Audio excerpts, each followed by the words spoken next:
The following is a presentation of the BellyUpSports Media Network. The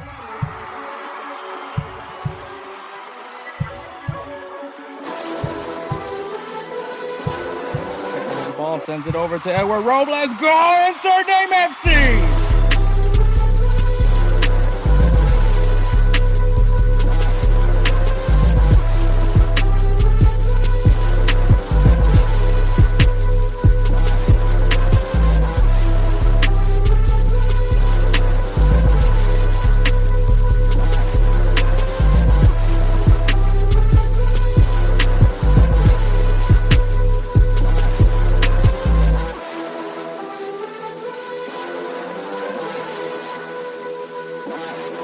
Let's go! Insert name FC! What is up, everybody? My name is Hector Flores, host of the Insert Name FC podcast. I'm a member of BellyUpSports Media Network, and you can find us on all things podcasting. Just look us up at Insert Name FC. You can find the full video of this episode, the full video podcast version of this podcast. Jesus Christ. On BellyUp's YouTube channel, and you'll find shorter clips of these episodes broken down to be more digestible on our YouTube channel at Insert Name FC.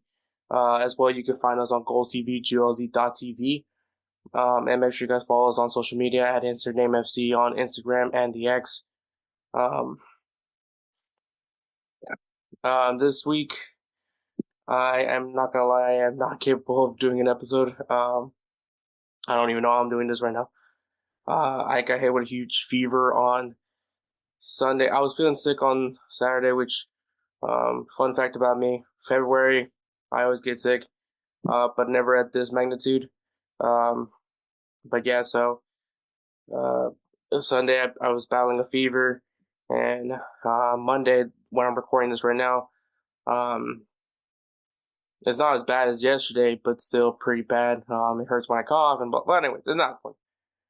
But, so because of that, this episode will not feature me too much. You'll actually have Coyne of High-Low Sports stepping in to recap the table stage of Champions League, and also talk about the January transfer window, because that has concluded. I just want to flex one thing. I said Santi Jimenez was a name to keep an eye on for January, and he just got sent to AC Milan, and people thought I was crazy, but guess what? I was right. I'm trying so hard not to laugh right now because it hurts. But yeah, so Kelsey Coyne we'll wrap up the January transfer window, and then also recap the league stage of the Champions League, and also not preview, but give some predictions for the knockout rounds. So be ready for that. And then I'm gonna do players of the week, give you guys some games to watch this weekend, and wrap the show up in a pretty little bow for you. So might be a shorter episode, which is perfectly fine, but I wish I could come in and do a full episode for you guys, but it hurts. Right now, it just hurts right now. But and if you guys watching this on YouTube, you guys can tell I look like crap. Which maybe I look the same. I don't know. But all right.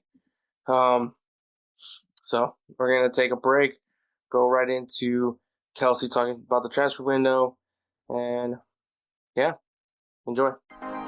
Let me tell you guys about BellyUpSports. BellyUpSports is the internet sports bar. Go ahead and check out their website, www.bellyupsports.com, to read some great articles from great writers all across the country, from hockey, baseball, golf, soccer, you name it. BellyUpSports is the premier, not your average website. What's up, everybody? It's Kelsey from the High-Low Sports Podcast, and I'm back to talk transfer window. That's right. The winter transfer window just closed up on the 3rd for most leagues, some of them on the 4th, depending on where they fall on the calendar. Most of the big leagues, though, the Big Five, Liga, Bundesliga, Serie A, Ligue 1, and all of them all ended on Monday. So yeah, it's over. It's done. All the European teams have their moves. And it's time to talk some winners and losers. And I'm going to have a little fun with some of these winners and losers. Obviously, Liverpool is a neutral. Didn't do a whole lot. Didn't do a whole lot that impacts everything. Sent a couple guys out on loan, a couple younger guys. So, not a whole lot that happened there for Liverpool. This January transfer window compared to some of the past transfer windows across the board for pretty much any league, especially the EPL, though, was a little bit more restrained than we'd seen in the past. So it's something where you look at and you're like, man, there's not really been a whole lot of big moves. Well, you're right. There weren't a lot of big moves, but there were some crucial big moves that could build towards the future for some teams. As we look at across the board, some of the big players coming through, obviously going into the bigger destinations, but then there's some that ended up building up some younger, smaller teams. I say smaller, but they're Champions League teams. They're just not the recognizable Champions League teams most people are used to. So we're going to start with some of the winners. I'm going to start with, this one's a personal dear favorite. It's actually not even to do with any of the big winners here. Don't worry, I have a bonus one to replace it. But for me, a personal big winner here, Miguel Almiron leaving Newcastle and going back home, as he put it, to Atlanta United, a place where he started when Atlanta United came into the MLS. He will be returning to Atlanta. Obviously, Atlanta being the closest team to me when they first started, I immediately became an Atlanta United fan. Did not stop, did not pass go, did not wait, did not go to jail. None of that. I was already locked in. It's been a great ride for Atlanta. But most of that came with Miguel Almiron and Joseph Martinez. Obviously, one of those two now coming back to Atlanta. I'm hoping for a reuniting of the two men that helped lead Atlanta United on to a MLS Cup, their first MLS Cup, shortly after becoming the newest expansion squad. So look, I'm excited. I'm excited about this one. It's not one of my real true winners for this. Obviously, I'm going to be talking a lot more European for the winners and losers. But this one is just a very dear one to my heart, near and dear to what I like to do. You know what? Look, MLS has to get some love too, guys. I know I got a lot of heat for talking about Americans being little brothers in sports, but thinking they're big brothers. Obviously, the thinking part didn't make it into the clip, but they think they're big brother in every other sport. Well, they are little brother, but you know what? Little brother brings a big player back to the MLS. And say what you will, but Miguel Almiron had been a big player in that midfield for Newcastle in the years he was there. Obviously, the state-funded Newcastle United. No longer needing the services of Miguel Almiron, coming back stateside. So I'm excited about that, see what he does back in Atlanta. A lot of work to be done in Atlanta, but we'll see what happens there. Now, on to my real winners. I'm going to start with one that I think is just a little bit more fun than it is a big winner. And I'm going to go with Danny Olmo. And everybody's going to be like, what are you talking about, Danny Olmo? Because this is going to actually encompass a loser as well. Danny Olmo has been allowed to register finally for Barcelona. Oh, wait. This is where the loser comes in. 2 days ago, before the transfer window ended, so February 1st, the president of La Liga comes out and says, no, you can't register after all. So now Danny Olmo is in this weird space where he just doesn't know. Again, he might be sitting out the second half of Barcelona season yet again because he cannot be registered. So while he did get registered, congratulations, that's the exciting, that's the winner, that's the yay. Now he's probably not going to be registered anymore. Now he goes into the loser category literally 5 seconds after I put him in the winners category. And everyone's like, what are you doing, man? Look, it's just what it is. You got to laugh at Barcelona nowadays. After so many years of doing things the right way, financial fair play finally caught up with them. Didn't actually do everything the right way. And they're being penalized by La Liga. And this makes me happy. It's inexplicably, it's hard to explain. But you know what? I like any moment where I don't have to sit there and grin and bear it when Barcelona continues to bring in top talent. And say what you will, Danny Olmo is one of the top attacking mids in European football. And it's funny to me that, you chose Barcelona under Hansi Flick, and guess what happens? Yep, still can't register. So, tough break for him. I'll be honest, I don't want to see a player get, the brunt of all of this, but I don't feel bad for Barcelona one bit. So while they are a winner because they finally got to register him, they are going quickly into the loser category as La Liga is deregistering Danny Olmo just as fast as he got registered. So starting out with a bang, guys. This is what we do. This is the fun part of it. There are a few other ones that I do want to talk about, and I'll go actually into the losers for some real ones now. Chelsea. At this point in time, if you're Chelsea, you didn't really bring in anybody big. You brought in a 19-year-old midfielder in Matthias Amongu out of St. Etienne. You did so cheap, 15 million pounds. 15 million euros. And then you called back Trevor Chalobah, who is a loan recall from Crystal Palace, which is cool. But you lost out on Garnacho. You had no chance around every central striker that came out in this transfer window. You couldn't get any of them. You also sent out Cesare Cassette to Torino, getting the 15 million back you paid for him for Inter, so a net zero move. And then you loaned out Vega, Chilwell, and Joao Felix to AC Milan, which can that guy ever get some playing time nowadays? I don't know anymore. Does that make them any better? No, because guess what? Nkunku, who wanted to get out of Chelsea because he's only played 400 minutes so far in the Premier League this season, 419 minutes, sorry. He doesn't feel like he's being loved enough at Chelsea. He wants out. The French international, though, could not get out of Chelsea. Despite interest from Bayern Munich and Man United, nothing came in because Chelsea wanted at least 60 million for a permanent transfer, and he couldn't even get out on a loan with a potential purchase option for him as well, because neither team, Bayern or Man United, wanted a short-term deal with the player. So, Christopher Nkunku, sorry, man. You and Chelsea go into the loser category here because it's just not good enough for you. Not good enough at all for you. I don't know what he has to do to get playing time. He's a quality midfielder. I don't know how much he needs to be fighting to get in there. He deserves a spot. He deserves time. Obviously, they say it's one on the training pitch. I just don't know how much he's getting love on the training pitch. Obviously, coming off of injury as well, going into this season, new managers, all that stuff, blah, blah, blah, blah, blah. Talent should show up. So either he's not trying on the training pitch or this is something else. I'm not going to ever say that it should be something else. It probably isn't. It's probably something on the training pitch. He just doesn't fit with the scheme. I don't know. But if you're Chelsea, maybe help the guy out. Maybe give him that opportunity to leave. Maybe go after some teams that maybe want to actually do a loan deal with him with a potential purchase plan. Or offer that to the bigger teams that were interested in Bayern and Man U. Obviously, you probably don't want to send him to Man U. I don't blame you for not going that way. I don't really want to see him go to Manchester either. I'd prefer him out of the EPL if you're going to send him anywhere, or send him to Liverpool. That's okay too. But yeah, definitely not to Man U. That's fine. But Bayern, look, it made sense. It works for what the style he plays. He feels like he would fit in well with Bayern, but unfortunately, not getting out of Chelsea, not getting out of Stamford Bridge. Stays for another transfer window. Does he get playing time in the second half of the season? We'll have to wait and see. I don't know. But it doesn't seem like things are on the right path for him. Speaking of things not on the right path, moving into my next big loser here for the transfer window. Arsenal. Second highest scores in the Premier League, but your 2 and 3 scores, well, guess what?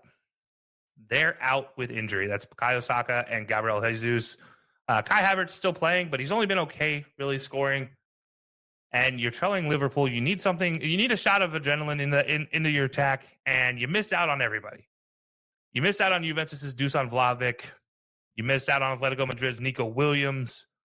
And you launched a bid to sign Aston Villa striker Ollie Watkins that was rejected by Aston Villa. We'll all talk about it in a minute.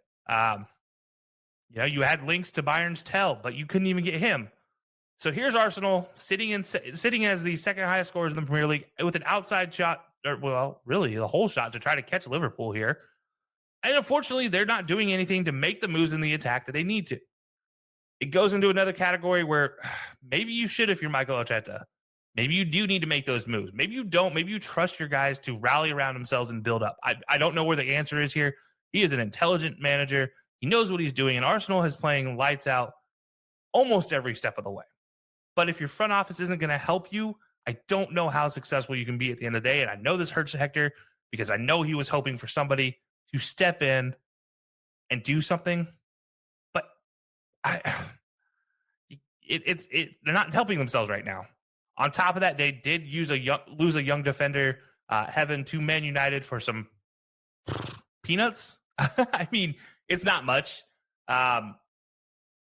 You would like to still see him around if for the young defender, have a chance to develop within the squad. Unfortunately, again, you lose out there to another EPL team. So it's not been a great start for some Premier League teams here as my first two losers. Yeah, you just, man, you got to do better. I say my first two losers, obviously Danny Olmo being the first real loser here. Not for his fault, but it is purely for the fault of Barcelona. So Barcelona, Arsenal, Chelsea, and you know what? We're going to keep the theme of big squads looking like losers. And that's Man United. No surprise that I just was bagging on Man U. I've never really liked what they do in the transfer window after Sir Alex left. It just seems like they don't know what they want to do. It seems like there's no connection between the front office and the managerial staff, the training staff, figuring out what they need to do to get the best squad on the field. Because right now, they're not putting the best squad out there. You're losing Anthony to Real Betis. You're losing Tyrell Malaysia to PSV. And you lost Marcus Rashford on a loan deal to Aston Villa. Now, with that said, I don't know if he was still going to be able to play and do anything useful for the squad, considering all of the issues that were between him and Amorim. But with that said, he's a talented player. Why are you sending him out on loan to Aston Villa? We'll never know. We'll just never know. But you do sign Heaven from Arsenal, getting away the young 18-year-old defender away from the Gunners and getting him into Old Trafford. But again, this is another one. While you miss out on a goal scoring forward, maybe you did something useful by getting a young defender since Lisandro Martinez is out. But I don't think it was enough to offset a lot of the other moves. Now, you did land Patrick Dorgu, so you're not as bad of a loser as some of these other squads because he should fit well in with Amorim's formation. We'll have to wait and see how he does. Obviously, coming over from Lecce, there is a bit of a disconnect between playing styles between Italy and the English Premier League. But you never know what these guys are able to do. But the one thing I think we all have seen is talented players from Italy don't necessarily transition well to the Premier League. It doesn't always work in that route. Usually English Premier League to Serie A works out better. But this might be a situation where it works out. Only 30 million euros paid for Patrick Dorgu, though, so not the worst thing in the move, but still not the best there. You wonder when United will put it together and figure it out. But right now, it doesn't seem like it's right now. It does seem like you have time, if you're a United fan, to kind of figure out the next jersey you want to buy because you probably don't want to put a player on it. You want to probably wait on that. As a Liverpool fan who spent many years without buying a jersey with a player's name on it, I can tell you it's okay. It does get better. I hope it doesn't get better for United fans, but you know what? That's okay. I'll digress. I want to offend you guys too bad. I don't want to beat up the already broken. So yeah, that's my big losers in especially Premier League wise. But I do have one more, just one more, and that's Napoli. And pardon me, I'm gonna butcher this man's last name, but Kvaratskhelia transfers to PSG. The potential $100 million man goes for a steal at $70 million to PSG. They call him Carvanado, so similar to Ronaldo. Yeah, they're talented player, and Kvaratskhelia is a young up and comer. And if you saw him on the World Cup stage, you saw him on the Euro stage. His talent is there. He was a big reason that team is able to do a lot in the attacking third. But Napoli, though, man, you just let him go for a steal. 30 million euros that you let that go for. The man is being projected at 100 million euros. And all of that, and you couldn't sell him for even 85 to 90. So you take now it's not a loss for you because you only paid 15 million for him in the beginning, but it's a potential big gain for your squad who needs more money to develop that team even further in the Serie A, and Napoli couldn't do it. So lost out on a big chunk. And of course he goes to PSG, Why? Why do we keep sending these guys there? And I don't say that from the standpoint of like, I'm tired of seeing PSG being good. No, I'm saying that because I would love to see some of these guys come to Liverpool. Liverpool just never spend that type of cash, it seems like, in the January transfer window. They don't do it often, that's for sure. So yeah, losers here: Man United, Napoli, Arsenal, Barcelona, and Dani Olmo, and Chelsea with Christopher Nkunku. Just not good enough across the board for these guys. For losers, man, there's more out there. I know there is. I'm missing some of the losers. But you know what? I don't want to finish this on a bad note. So I'm going to go straight winners for the rest of this. As I said, Atlanta United, one of them. Also, Dani Olmo for just getting to register. That should be a win. However, quickly going the other way, it feels like. But we're going to start with Man City, going from one side of Manchester to the other as a winner here. And the reason why they're a winner is they got good and they got young.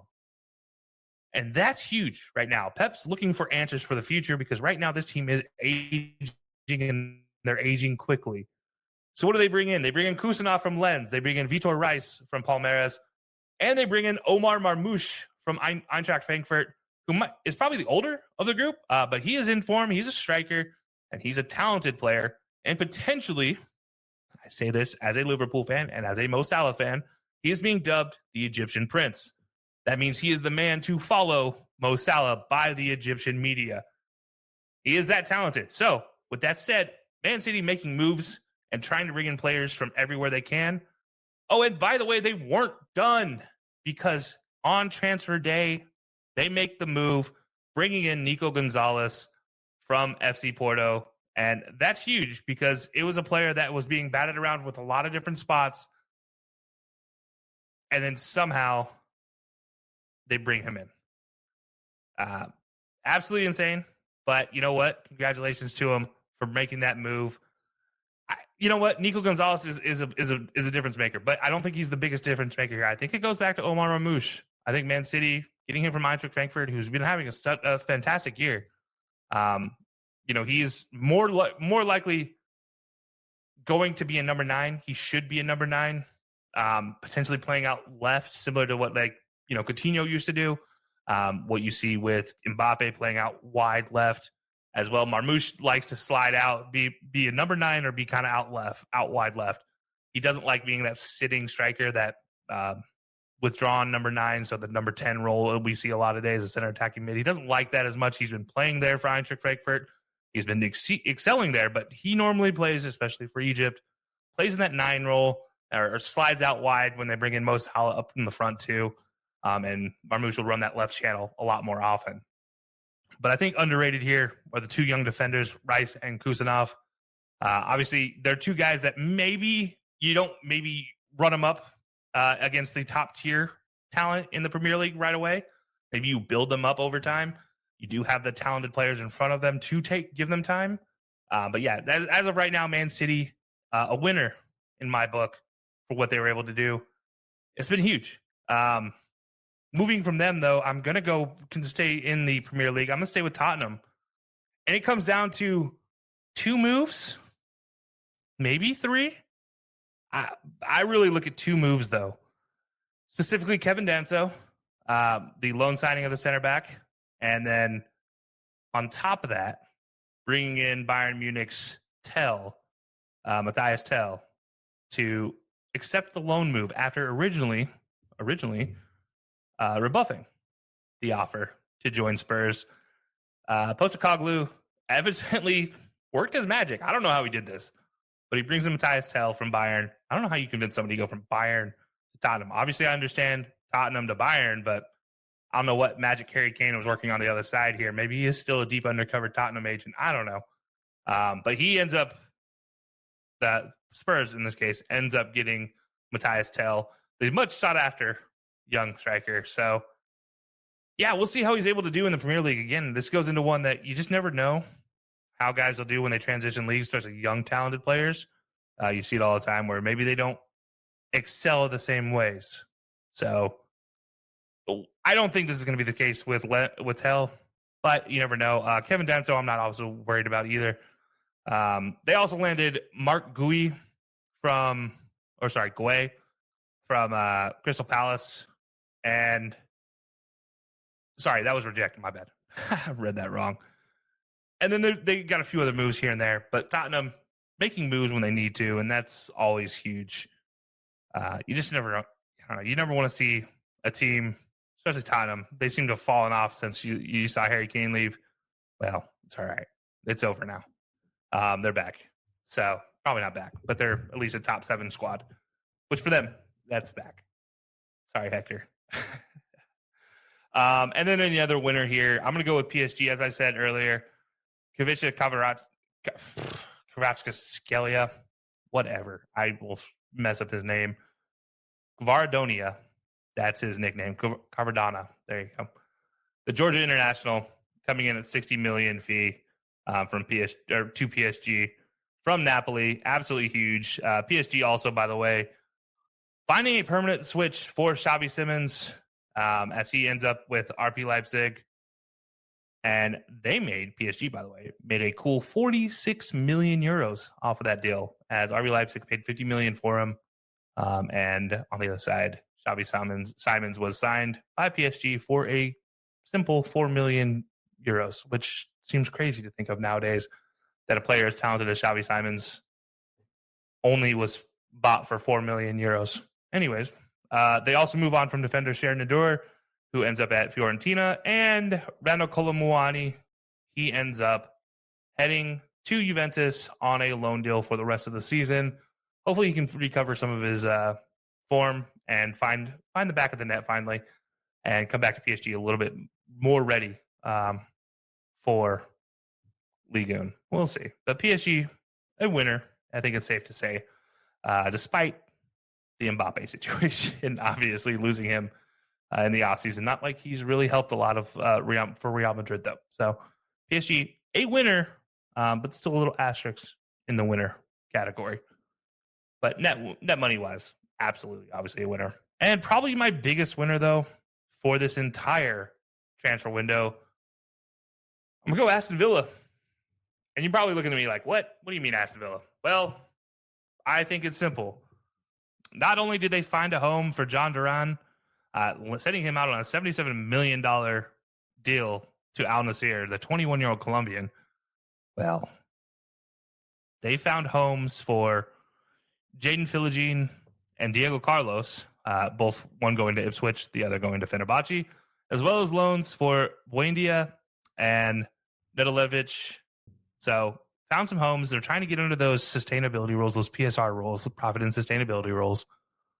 But they weren't done just shipping players out. And this is what makes Aston Villa a winner in my eyes. They bring in Daniel Malen from Dortmund, who will be an upfront option. I mean, one of the fastest players during his time in Dortmund across the board. And then also bringing in a very late move, a late loan move, getting PSG's Marco Asensio. And again, another low-risk, high-reward opportunity for Villa, who is, by the way, let's not forget, in the top 8 for the Champions League. So they have a bye to the round of 16. They're looking for talent to get them through into the quarters and semis. And then on top of that, they do make moves for Andres Correa and then Axel Disasi. And that's the two moves that I think help get them in the winner category.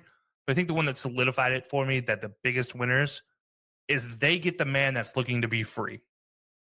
Talk about Marcus Rashford coming in from Man United, making that big move finally to get him out from underneath whatever was happening at Man United. Honestly, at this point in time, as an American, I don't get enough of the news as everybody else. Obviously, I got to read the tabloids. In America, you got to understand, though, tabloids don't mean a whole lot to us. So the news that I'm hearing is obviously a lot of secondhand, a lot of fighting with the manager and the manager not liking his play style or his practice style. Marcus Rashford not getting playing time because of that. It's the story as old as time. A superstar player not practicing hard and then getting hated by a new manager and then blah, blah, blah, blah, blah goes down as such. Well, for Aston Villa, this gives them that talented player up front, replacing John Duran and getting Daniel Malen together. We've seen Rashford one-on-one with keepers and one-on-one with defensemen just tear them apart. Add in a super speeder like Daniel Malen on the other side, somebody to get into the box for Marcus Rashford. And now you have two weapons getting up front and attacking. And then, oh, by the way, Marcos Asensio, who is one of the smoothest passers in the midfield still.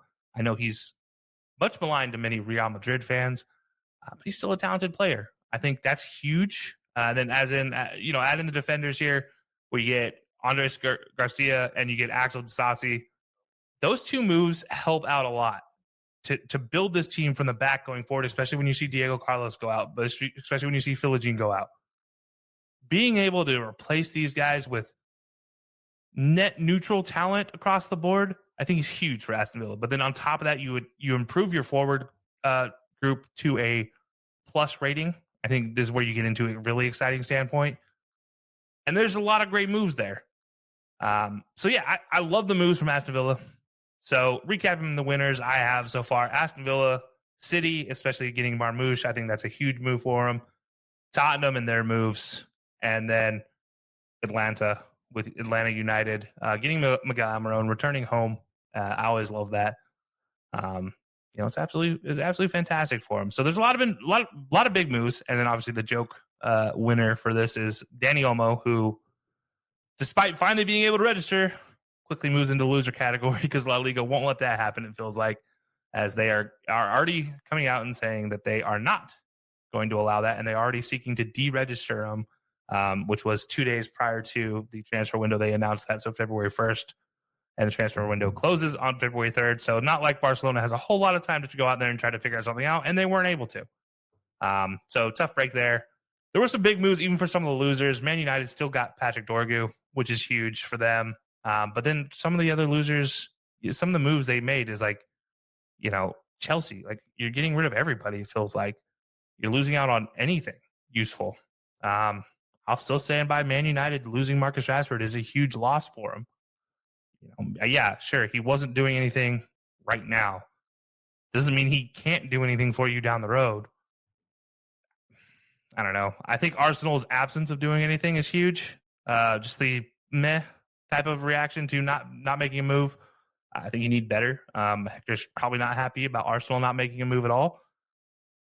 But it's close. These top 4 spots, these Champions League spots in the Premier League, make a move for a striker when you got 2 guys down. You probably have a chance to sneak yourself into one or stay in the top 4, or even sneak yourself in on a whole shot to take over for Liverpool down the stretch in case Liverpool stumbles like we've known them to do in the past. Yes, I say that as a Liverpool fan. And yes, it does still hurt to know that it was a slip away from being a title much earlier and getting Stevie G his. But oh well, you know what? The past. Just like this transfer window, it is done and gone. We're moving on. As always, guys, I appreciate Hector for letting me come on and ramble about the transfer window. A lot of excitement happening this transfer window. A lot of things to look forward to in the transfer window that will impact the end of the season, especially Champions League play, games down the stretch for some of these bigger teams. Yeah, it's huge, and we'll have to wait and see how it all shakes out. But for now, it's going to be fun to talk about until we see them on the pitch. So, guys, I always appreciate it. Hector, thank you for letting me come on yet again. If you guys haven't checked out the High Low Sports podcast yet, head on over to High Low Sports on any one of your social media platforms, or at @high_low_sports on X. And check out what we got going for you. And stay tuned for more Insert Name FC coming right up.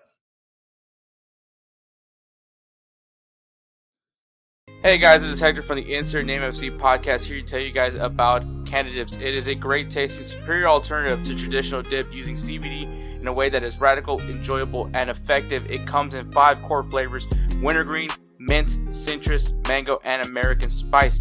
Canada Dip CBD is the new evolution in dip, allowing guys to enjoy great, long-lasting taste without the downsides. If you guys want to go ahead and try them out, use the code BellyUp20 at CanadaDipCBD.com. Once again, BellyUp20 at CanadaDipCBD.com, and you'll get yourself 20% off your purchase. Thank you again for Canada Dips for being a great partner of BellyUpSports. What's up, everybody? It's Kelsey from the High Low Sports Podcast, helping Hector out a little bit today as we're talking, or recapping, really, the Champions League stages. And we're going to look forward to the knockout stage playoffs because things, well, they're very interesting now this year. Obviously, if you guys haven't been keeping up, there is a new format for Champions League. Hector and I have talked about this on the show before, and I know Hector's talked about it in other episodes of Insert Name FC. But today, we're going to kind of recap what this means going forward, but really what we did to get here. So for those that didn't know, they got rid of the group stages. They replaced it with what they call the league stage. And what it was 36 teams. I love it. Obviously, even though Europa League can have some very exciting tournaments, having this set up this way was very interesting. So 36 teams entered into this whole league system. That means 8 games for everybody in the league stage. Now, the interesting thing is it's set up just like a league table, like you would in any league, EPL, La Liga, Serie A, you name it, they're all there. And instead of doing the 3 teams per group and wins, losses, points, everything like that, it's still the same, but it's a group stage. Instead of gone as a group stage, it's just league stage. So it's really cool to see. Obviously, being a Liverpool supporter, I am very happy with the way this all turned out, as Liverpool does advance through the league stage to get into the automatic bid for the round of 16, which is unique because, I'll get into this in a minute, there is a knockout playoff first before the round of 16, unlike previous years. It's not just win your group and get second in your group and you're into the round of 16. No, you had to finish in the top 8 of the league stage to move on and automatically advance for the round of 16. So things got a little interesting. Things were down to the wire as match day 8 for the league stage came through. And there were teams that you were sitting there looking at, wondering, how are you sitting on the outside looking in, going into match day 8? Specifically, Man City and PSG. Going into last night, PSG needed a win to stay in the top 24, which is what the automatic qualifiers for either the knockout playoff or the round of 16 for the top 8. But for PSG, they were just concerned about winning to stay in the top 24. And then Man City, on the other hand, they were sitting outside of the top 24. Lucky for them, they were going up against Club Brugge, who in their own right had to win to stay in, or so we thought. They could lose, but they needed some help. And that's exactly what happened. Man City was able to pull out a huge victory over Club Brugge. I say huge. People are going to be like, oh, what are you talking about? Club Brugge is, they're a team that Man City should beat. You're right, they should beat. But also Man City should not be in 28th going into the last match day of the league stage of the Champions League. They should be in the top 12 position trying to fight their way in to that top 8. But they weren't even close. It's not even remotely close to the situation. Man City finished on 11 points. They finished with 3 wins, 2 draws, and 3 losses in the league stage, which for them, pretty surprising to say the least. Now, they finished even with Club Brugge, but because of the head-to-head, they did finish ahead of them, finished 22nd in the league table. And as I mentioned, PSG was able to win their final game as well, get up to 13 points. They were sitting on 10 from the outside looking in as well. Actually, I do believe they were 25th going into it. So 2 teams that you should expect to see in the round of 16 almost didn't even make the knockout playoffs this year, which is where this whole format comes in. It's actually was really cool. Loved every single moment of the league stage. It was very exciting. Obviously, round 8 for me didn't really matter as much. Liverpool, Barcelona, they were fighting for the top spot. Liverpool, with a draw, guaranteed their spot, or if they lost in a Barcelona draw or loss, Liverpool would take the top spot. As I mentioned, Liverpool does advance out of the group stage, out of the league stage, with the top spot, which means Barcelona, they drew. Didn't need, a whole lot. I honestly don't even know if they were really going for a win in this one. I would have thought they could have. Instead, they decided to get the 19 points, get in there with a draw. Look, they were already assured of a bye, so they weren't really concerned with maybe getting some of their top players out there, potentially getting injuries. That was the last thing on their mind, was potential injuries going into the late part of the season. As we get down to that last 3-4 months of the season, and this is where it's make or break for some of these bigger teams. So from the bottom side, Man City sneaks in, PSG sneaks in, but on the top side, Liverpool, Barcelona easily walk in. Those are kind of the biggest storylines from the league stage. At least when you look at it from the standpoint of, all right, well, who won, who got the automatic advancement? And then on the backside of it, well, who snuck their way in? As I mentioned, Club Brugge did sneak their way in because of a few losses. Dynamo Zagreb, VfB Stuttgart falling out. They are eliminated from the competition. And then teams that were already eliminated, Shakhtar Donetsk, Bologna, Red Star Belgrade, SK Sturm, Sparta Praha, RB Leipzig, Girona, RB Salzburg, Slovan Bratislava, and Young Boys BSC. All those teams were already eliminated from Shakhtar down. It was Dynamo Zagreb and it was VfB Stuttgart as the two last really teams with a chance. If Dynamo Zagreb had pulled another 3 goals from their victory in the final match day, they could have upset Club Brugge, or Club Brugge had lost by 3 goals more. That had an opportunity there, and Stuttgart would have needed a full-on win in order to advance, and that would have knocked Club Brugge out. So it was very interesting down at the bottom of this table with Bruges, Sporting Portugal, Man City all finishing on 11 points. They're 22, 23, 24. So very bottom of this league format of getting into the knockout playoff. Ahead of them, you had Celtic finishing on 12, along with Juventus on 12, who both teams lost in match day 8. And then you have Feyenoord right above them, along with Brest, Monaco, Benfica, PSG, all finishing on 13 points, with PSG and Benfica both winning their last match day, whereas the other 3 not able to win, but all finishing still on 13 points, with Brest, which is, as you know, Thierry Henry and Micah Richards' favorite team, it seems like, in this league, in the league stage this year. They did get advanced to the knockout playoffs, and it's going to be very interesting to see where they seed up and who they get matched up with in that knockout playoff. I'll talk about that in a minute. And then finishing out the knockout playoffs at 15 points, you ended up with AC Milan, Bayern Munich, Real Madrid, Dortmund, Atalanta, all with 15 points, with Dortmund, Real Madrid, and Bayern all winning their final match day. Milan and Atalanta not being able to pull out a victory. Atalanta with a draw, Milan with a loss, solidifying their spots there. And Milan, who, by the way, was in the top 8 going into match day 8, unable to hold on to that automatic qualifier for the round of 16, but they do go into the knockout playoff with a pretty high seeding, so they'll play leg 2 at home is what that means. And I'll get into that whole reseeding format in the knockout playoff in a second. But then your automatic qualifiers for the round of 16, and maybe surprise some people with some of these teams. Aston Villa with a victory in their last game. They finish with 16 points. So does Lille out of France, also finishes on 16 points, and does Leverkusen. All 3 teams with a victory in match day 8 got themselves into this position, getting that 1 extra point over the teams below them to get into the automatic qualifier for the round of 16, which means they get about a month-long break for Champions League, so they get to play their league matches, and then in between during the week, they don't have the Champions League matches like some. So that is going to help them recover a little bit there, especially you talk about Leverkusen, Lille, some tough schedules there. Look, they're not the top team in the German Bundesliga for Leverkusen or in the Ligue 1 for Lille. Aston Villa, we know they're not the top team in the Premier League.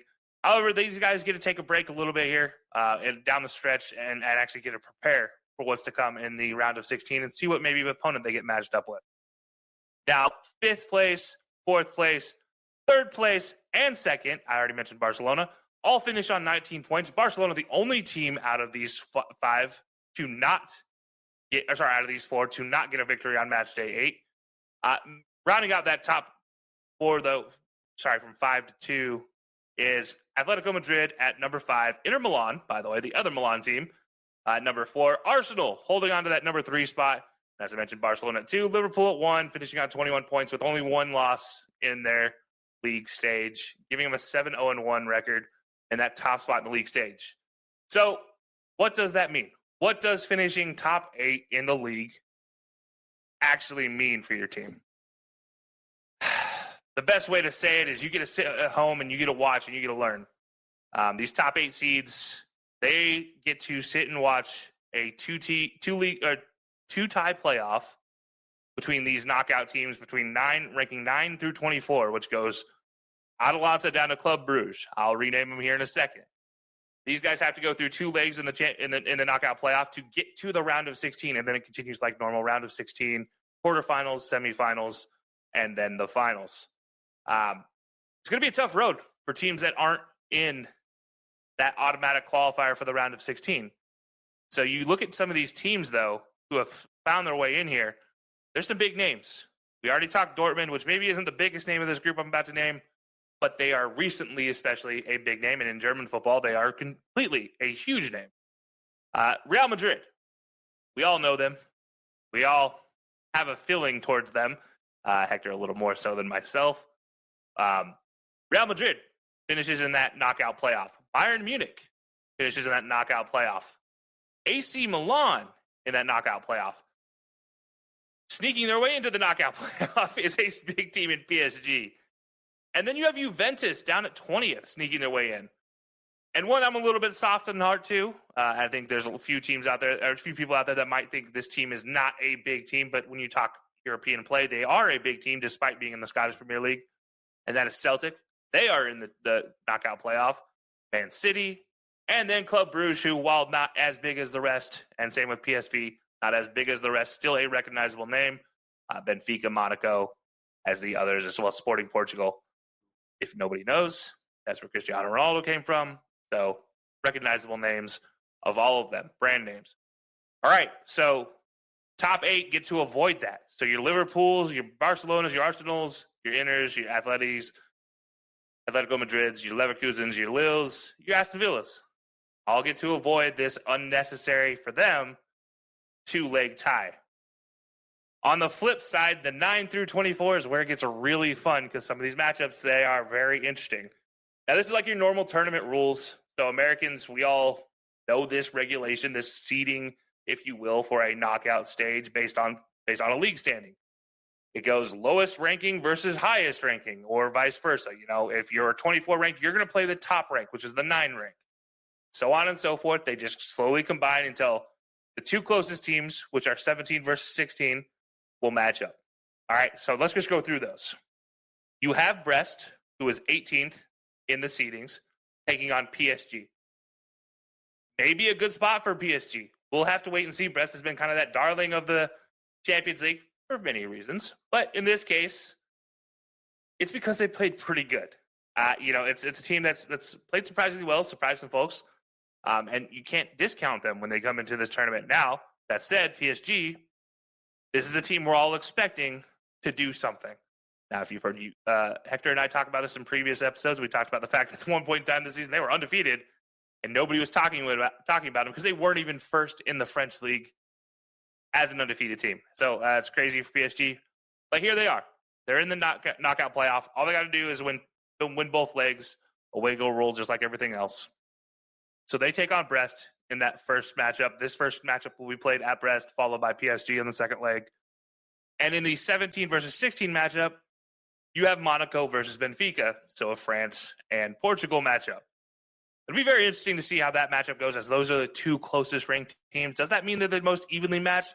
Maybe, maybe not. It all depends on how you want to look at this tournament. I would love to say yes, it's probably the most evenly matched of the groups. It's going to be the most exciting in my eyes. I do love this. It's not the biggest names, but I do love this matchup from the standpoint of it's going to be back and forth. Portugal is not necessarily known for its defense, and neither is France in a lot of ways. Monaco and Benfica both known for their attacking prowess, more so than their defensive prowesses.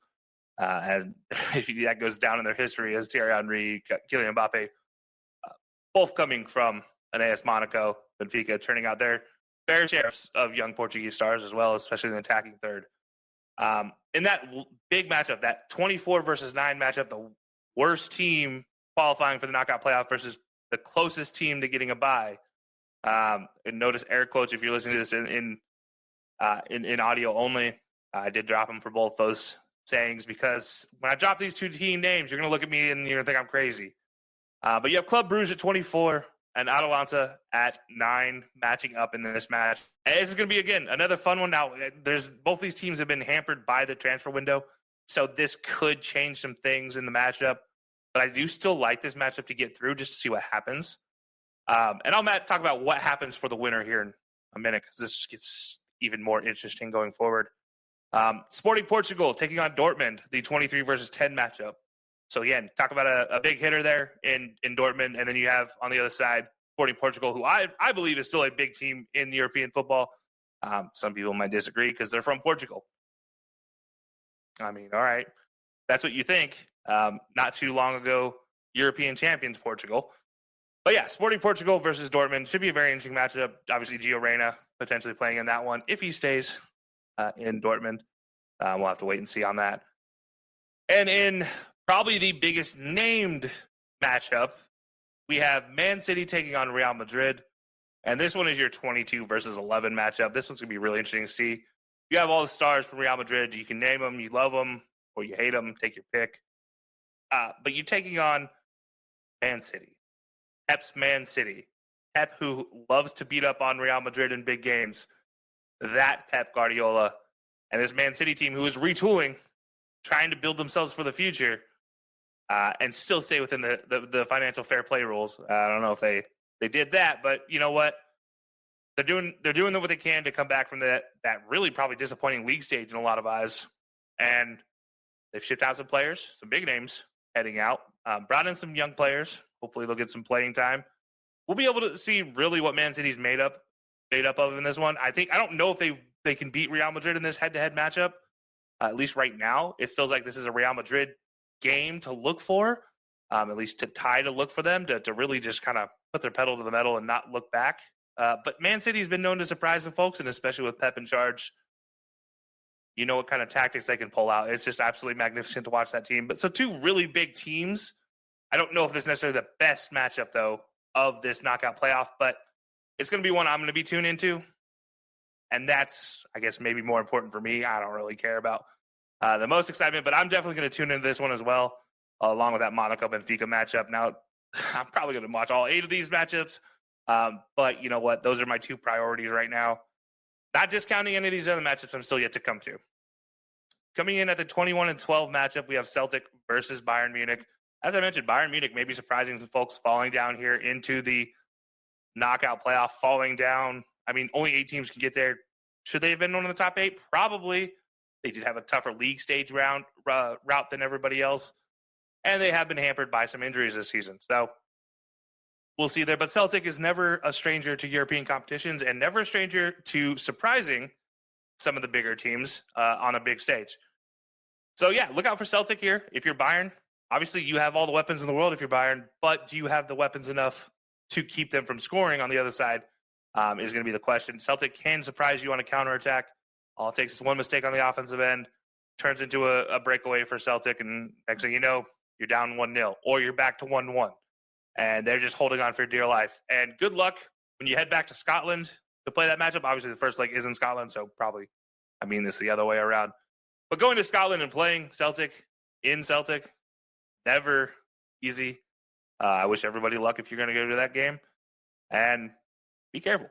But, yeah, Bayern Munich, obviously, Allianz at home, leg 2, have every opportunity. If it's a close tie going into leg 2, look out for Bayern to break this one open big time.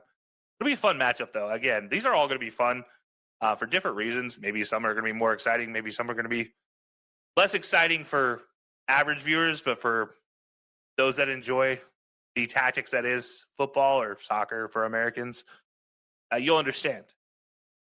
Now, again, this one goes into a big named matchup. I don't know, again, if this is a really great matchup, though. Juventus versus PSG. Obviously, the names are there. 20 versus 14. The names are there. This is set up to be something special. Oh, sorry, PSV, not PSG. I already said PSG. Juventus versus PSV. Again, I've said PSV to me is a big team name. But will it mean anything for this matchup? I don't know. I will be staying tuned for this one because there are Americans playing on both sides. So that's always exciting. Obviously, you have Ricardo Pepi playing on PSV. There's the other side, Weston McKennie potentially playing for Juventus, should be playing for Juventus, along with Timothy Weah, healthy. That should be a fun matchup. But I think Juventus obviously has the talent here over PSV. But again, this just goes into the same category as just Celtic. Be careful if you're Juventus. You don't know when PSV is going to pull out a magic wand, and next thing you know, it's 2-1. By the way, PSV beating Liverpool in the match day 8. So maybe I'm a little biased here. Maybe I don't want them to win because of that. I don't know. I think it'll be a fun matchup, though, top to bottom for this one. And in the last matchup, Feyenoord versus AC Milan, 19 versus 13. Obviously, it's in a weird order that I laid all these out. This is the order that UEFA has on their website, and the reason why I'll get to in a second. But it all goes down to what it sets up later in the knockout stages, the round of 16 stages and below, as far as how that seeding ended up. So I'll get to that in a second. But yeah, Feyenoord versus AC Milan. AC Milan bringing in Kyle Walker now. Should be interesting to see. And then Feyenoord on the other side. Well, can you count out Feyenoord ever? I don't know. Again, this one goes in the category of probably not going to be a good game to watch for just average fans, but those that love football, love soccer, this is going to be one you're going to enjoy. Obviously, Christian Pulisic for those American fans, AC Milan. It should be an interesting matchup. Again, all these are going to be fun. San Siro only having one team playing, by the way, in Milan during this stretch, so don't worry. You don't have to worry if you're the grounds crew in the San Siro. You don't have to worry about changing out the grass every 2 days, basically. You get a little bit of a break at least. But now, this keeps going. This doesn't just finish, guys. The knockout playoffs are just one set of it. These are 2 legs, and there's 16 teams, 8 matchups. Once this tie ends, the 2 legs ends, they immediately go into the round of 16. Didn't say immediately because there is a little bit of a shakedown afterwards. But basically, it goes simple after that. So everybody knows UEFA has their weird seeding versus non-seeding, but let me just simply put this in the best way possible. For American fans, you'll understand a little bit of this if you watch the NFL. For European fans who have never maybe seen this type of a setup, it's very intriguing. So what you get is the 18 versus 15 matchup, which is the Brest versus PSG, and the Monaco versus Benfica matchup, the 17 versus 16 matchup. The winner of each of those, so there'll be 2 winners. One will face Liverpool, one will face Barcelona. Now, it should match up that it's the lower seed taking on the higher seed. So it should be Liverpool playing the lowest seed winner out of those. So potentially an 18 versus 1 matchup. Doesn't mean that's necessarily going to be true. We'll see. Now, the reason why it's laid out, like I said, this is what was laid out really weird on UEFA's website. So this is all because of the matchups, the way they were laid out. This is why they were laid out the way they were. Club Brugge versus Atalanta, 24 versus 9. The winner of that and the winner of Sporting versus Dortmund, 23 versus 10, potentially takes on either Lille or Aston Villa. Again, this depends on where it all shakes out and how it comes to the seeding and the draw. Now, the draw will be on the 21st of February. The matchups here for the knockout playoffs take place on 2-11 and 12, and then leg 2 will be 2-18 and 2-19. So February 11th and 12th, and then leg 2 takes place February 18th and 19th. The draw for the knockout round, the round of 16, is February 21st. So these have these basically change out. But you have a silver pool, you have a blue pool, you have the seededs, which are the 1 through 8, the unseededs, which will be the winners of the 2 matchups, get thrown in this pot. So yeah, like I said, it should be the lowest number, but it's not going to be that way. It's just UEFA going to UEFA. The 22 versus 11 matchup, which is your Man City versus Real Madrid, and your Celtic versus Bayern matchup winner. Those will get thrown into a pot to take on either Atletico Madrid or Bayer Leverkusen, setting up some really interesting possibilities here if Real Madrid and Bayern Munich were to win, per se. Then you have a situation where you have Bayer Leverkusen versus Bayern Munich potentially, and Atletico Madrid versus Real Madrid, setting up a very interesting inter-conference matchup. Obviously, you have La Liga versus La Liga, and then Bundesliga versus Bundesliga. Historical matchups on one side, and then on the other side, a historic rivalry in Atletico and Real Madrid, which I think everybody wants to see. So we'll see how that one shakes out as well. Obviously, we can hope for the best there. Now, there is a potential that Man City and Celtic get through, and we don't get to see those matchups, but we just never know. And then 20 versus 14, so your Juventus versus PSV, and then on the other side, Feyenoord versus AC Milan. The winner of both of those matchups will take on either Inter Milan or Arsenal.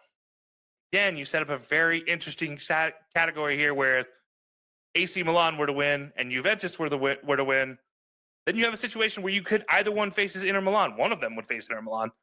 Could be AC, so you have a San Siro derby, or you have Juventus versus Inter, which sets up a very interesting aspect. And on the other side, you have Arsenal versus AC Milan, or flip that, Juventus versus Arsenal, AC Milan versus Inter. They're very interesting matchups setting up here for that round of 16 that we're going to get probably a little more exciting matchups than we had in the past. Obviously, this is a really convoluted system with the new system. I do enjoy it. I do think it adds a little bit more pizzazz, more spice to it all. But it's really crazy. It's been very crazy to watch. Obviously, the league standings, I think that worked out well. The league stage worked out really well for what UEFA wanted to do for the Champions League. What I'm concerned about is now we get into the reseeding after the knockout playoff. I do like the knockout playoff going lowest versus highest, so 9 versus 24, 10 versus 23, so on and so forth. I do think that's exciting.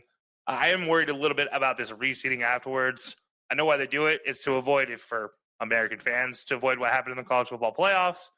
And then for non-American fans, just avoid potentially having an overpowered team like Man City sneaking in at 22, playing a potentially lesser qualified seeded team.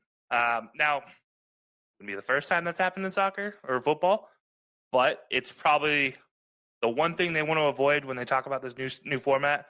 And obviously, if you guys don't remember, this new league format came from the failed attempt at the Super League that they were talking about. They just basically said, forget the other stuff. We're going to put it all together, and we're going to see if the best team can win. A lot more money in the pool here, a lot more excitement in the pool, a lot more games that they're now televising. I mean, 18 games on match day 8 was absolutely insane with all of them starting at the same time. I loved every moment of it. I basically had TV with 4 screens on it, monitor, four different games on it, computer over here with 4 different games on it, and I was still missing another 6 games. So I'm popping up my phone, just watching live highlights, just seeing what I can catch. It was great. Honestly, I loved it. I think that from the standpoint of that, it was the best thing that they've done for the Champions League, for at least the group stage, which, I mean, don't get me wrong. League stage, I honestly skipped out for a couple of the weeks, a couple match day 6 and 7. I didn't really care enough about. Match day 8, I was excited for, not for Liverpool, but just for the excitement of 18 games starting at the same time. I mean, that's just unheard of. That's something you don't ever see from that many games starting at that time. That was the exciting part. I mean, it was so cool. From that standpoint, I think there's a lot to build on for just what they do in the group stage. Now, going forward, yeah, I mean, there's some things we probably need to work out. Maybe some evening out of the matchups in the league stage would be helpful for some teams. And then on the flip side, still kind of like it. Like, keep doing what you're doing type of stuff. Like, year 1, I'd love to see what they do in year 2. This is a tinkering situation. I don't know if they're going to give it 3 years and then redo it, or they're going to redo something after year 2. But for so far, I think the league standings league stage for Champions League checks the box. Now this knockout round, I think is going to be, there's 8 matchups. There's 16 teams, and all 16 teams probably deserve to be in some sort of conversation for a top 8 bye. And I think that's a part that is we went into match day 8 with 28 teams potentially eligible to make their way into, 26 teams potentially eligible to make their way into the round of 8. And that's the round of 16, which is the automatic bye, 1 through 8. And that's the crazy part of it all. Outside of Liverpool and Barcelona, who had locked themselves up for that bye, there were 6 other spots, and there were 26 teams vying for those spots. That's just absolutely crazy. I believe it's 23 teams, and then the other 3 were just trying to get themselves in the top 24, which 2 of the 3 did. PSG and Man City both made their way in there. Club Brugge also holding on to that spot. It was exciting. But again, we get to that knockout stage, 9 versus 24, 10 versus 23. This is where things get really exciting again. 2 leg matchups. It's always fun. Home and aways. Aggregate score. Now, if they need to go to penalties, I really hope they don't go to penalties. I'm tired of seeing penalties decide things. I get why they do it. It's a better alternative than golden goal, because I'm glad I wasn't alive in that era of football. I was, but I wasn't watching this football at that time. But, it was exciting. So So yeah, we'll see what they're able to do with this knockout stage. Obviously, I might take back all of my words about disliking the knockout reseeding after they reseed and Liverpool avoids potentially something bad. I don't know.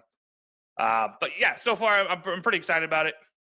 We'll see what's going to happen because I imagine this is going to be very interesting. And obviously, Hector being a Real Madrid fan, I feel like there's a jersey bet coming here for Hector. I don't want to put him on the spot, but if Real Madrid is unable to beat Man City in this 2-leg matchup, I feel like there should be a jersey bet. Let's take that one over to Hector. Let's see what he says here, because I think he owes us a jersey bet on this one, and we'll see. Obviously, wait and see where this one goes. But yeah, no, guys, this is going to be very exciting as we get down closer to the end of the Champions League. We're done with the league stage, and it was in January. Now we start February with some exciting knockout round games. We don't have to wait till March like we had in the past. We get knockout rounds in February, and then March. Now we get round 16. Now and it continues in April with the round of 8, quarterfinals, semis, and then the finals in May, as always. So it'll be exciting to see what two teams are finishing out in the Champions League. But as always, Hector, I appreciate you having me come on. If you guys haven't checked out High Low Sports, go check it out. It's all things sports. Doesn't just matter one thing or the other. We talk about it all. But I always do enjoy my time on Insert Name FC to talk a little bit of American soccer. So for those that hate me after the Instagram post, look, Americans are little brother in every sport, but they believe, keyword, they believe that they are big brother in every sport. But they're a little brother especially when it comes to soccer. And to emphasize my point, we need a superstar to come from America to ever have a chance to become anything more than little brother. It's not going to happen anytime soon. But that's for another episode. So, Hector, I appreciate you having me come on, talk a little bit of Champions League, a lot of bit of Champions League. Probably missed something. I'm sorry, but I did my best, man. All right, anyways, guys, I will see you guys again next time. I appreciate it, as always, for having me be a part of Insert Name FC. Hey everyone, it's Ryan from No Credentials Required to talk to you about one of our newest partners at BellyUpSports, SeatGeek. Yeah, live sports is great on television, but the feeling of being at the arena is a priceless experience. That's why our friends at SeatGeek are there to help you find the best tickets at the best prices. Not only can you get tickets to sporting events, but you can also get tickets to concerts, comedy shows, musicals, and more. Search for your desired event now at SeatGeek.com, enter promo code BellyUpSports at checkout, and you save $20 off your first purchase. SeatGeek. Life's an event. We have the tickets. All right, guys. Players of the Week is brought to you by SeatGeek. SeatGeek is an amazing ticketing site app, depending on how you use it. It is very simple. It has a very great grading system. Using colors. If it's red, that means keep searching through the app. You're gonna find a better deal for that location. And if it's green, that means for these seats and for that price, that's the best deal possible. Go ahead and buy these tickets. We love the simplicity of SeatGeek, and we use SeatGeek for a lot of our live events when it comes to sports, concerts, theater, whatever. If it's live, SeatGeek definitely has it there. So if you guys are not fully enticed yet by SeatGeek, well, if you guys use the code BellyUpSports at checkout, it'll save $20 off your first purchase. So first-time purchase users, if you guys use the code BellyUp, BellyUpSports, you will save $20 off your first purchase. Thank you to SeatGeek for being our presenting partner for Players of the Week. All right, my player of the week is Harry Coyne, who scored 2 goals in Bayern Munich's 4-3 win against Holstein Kiel. And Edwards' player of the week is Randall Colomuani, who scores 2 goals in Juventus' 4-1 win against Empoli. And he was a player that I was hoping was going to go to Arsenal, but he went to Juventus and already being impactful for Juventus already. So congratulations to Harry Coyne and Randall Colomuani for being our players of the week. Once again, guys, use that code BellyUpSports at checkout at SeatGeek.com. Save $20 off your first purchase. Games to watch this weekend, we got FC Porto and Sporting Lisbon taking on over there in Portugal. A very juicy rivalry. If you guys don't watch the Portuguese League, I totally get it. But if there was a match to watch, this was the match definitely to watch. We got in Liga and Benfica, PSG. Benfica, I don't know what the hell that was about. We got PSG taking on Monaco and Nice versus Lens. So some good matchups there in Ligue 1. In the Bundesliga, we got Borussia Dortmund taking on VfB Stuttgart. Like I said, man, Dortmund's got so much work ahead of them. We'll see how they respond against Stuttgart. And Borussia Mönchengladbach taking on Eintracht Frankfurt. In the Serie A, we got Hellas Verona versus Atalanta. Atalanta took a kind of a dip drawing last week. Can they keep themselves in contention for the Serie A title? And Napoli taking on Udinese, another team contending for the Serie A. In La Liga, we got the Madrid derby, Real Madrid versus Atletico Madrid, which also means a singing bet jersey bet between me, Edward, and Spencer. It'll be me and Spencer once again. Last week was Manchester City versus Arsenal, which Manchester City got whooped. So I'm happy about that, but we'll see what happens here again for Real Madrid and Atletico Madrid. And then Sevilla is taking on Barcelona. That's going on in La Liga. In the Premier League, we got the FA Cup, so a lot of interesting matchups there. I believe so good matches. So make sure you guys go ahead and check out what's going on there in the FA Cup. But that's all I really got, man. I know it's not all the matches happening this weekend, but if you guys need a good beginner's guide, that's a good spot for you right there. All right, so we'll go ahead and take one more break and then wrap the show up. Righteous Felon Craft Jerky is the official jerky of Belly Up Sports. For over a decade, Righteous Felon Craft Jerky has led the American meat snack revolution by concocting delicious, adventurous, U.S.-sourced jerky recipes for uncompromising carnivores across the country. With 15 different flavors to choose from, Righteous Felon has all jerky lovers covered, and by using promo code BELLYUP, you will get 15% off your purchase at RighteousFelon.com. Do your taste buds a favor today and rip into a bag of Righteous Felon jerky. All right, guys. I want to thank Kelsey so much for coming on and stepping up. This sucks when you're not able to perform, but hey, that's why we have the super sub there for you. So thank you to Kelsey. Make sure you guys check out High Low Sports on everything social media at high_low_sports. I think that's their Twitter and their Instagram is High Low Sports. So thank you for coming on and helping me right now in this weird time of need, I guess. But if you guys want to see other great content creators here at Belly Up, well, check out BellyUpSports.com. Lots of great articles, lots of great video content being made over there, as well as the Corner Booth Pod, 1420, Soundlight Summit. That's interesting. Soundlight Summit and many more. So go ahead and check out BellyUpSports.com to see what's being covered over there, especially here in the U.S. Also follow them on Instagram and the X at BellyUpSports. That's a good way to reach out to follow everything that's going on at Belly Up. And then check out GolzTV, man. If you guys have been watching Unleash with Eric Winalda, you're missing out on some great content over there. So you'll see some good stuff over there. GolzTV, once again, GolzTV. Follow them on Instagram at GolzTV, Golz.tv, and on the X at GolZ_TV, Golz_TV. So you're in the know. And also, shout out to Roosevelt Spencer, who makes the beats, the intros. He's very hard worker for us. He's so special for us because we named, and that's the reason why we named our Player of the Year award after him. So, if you guys need some beat work done, well, hit up Spencer at That Guy Dope on Instagram. Once again, at That Guy Dope on Instagram, and he'll take great care of you like he always does with us. Whether you're trying to create a YouTube channel, trying to create a podcast, or maybe you're just trying to make it in the music business, well, Spencer is definitely your guy. So be on the lookout for that. But thank you so much for listening to episode 204. Catch us next week for episode 205, and where hopefully I'm better. I am not sick again. So let's very much hope for that. But till next time, take care, guys.